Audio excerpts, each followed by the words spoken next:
ओहो, अस्सलाम वालेकुम। वालेकुम अस्सलाम। सलमान साहब कैसे हैं आप? अल्लाह का शुक्र, आप हैं? प्लीज बैठ जाइए। अच्छी किस्म की 2 कॉफियां और साथ में क्या लेंगे आप? कुछ बिस्किट वगैरह साथ में लो प्लीज। सर असल में वो क्या वो?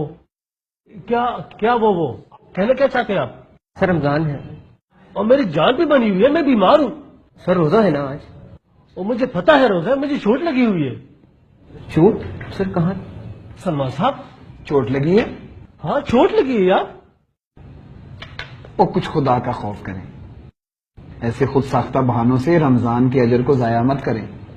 क्या आप नहीं जानते कि जिब्राइल अलैहिस्सलाम ने ऐसे शख्स के लिए बद्दुआ फरमाई है कि जो रमजान का महीना पाए और उसमें मगफरत हासिल ना करे, और आका सल्लल्लाहु अलैहि वसल्लम ने इस पर आमीन फरमाया है।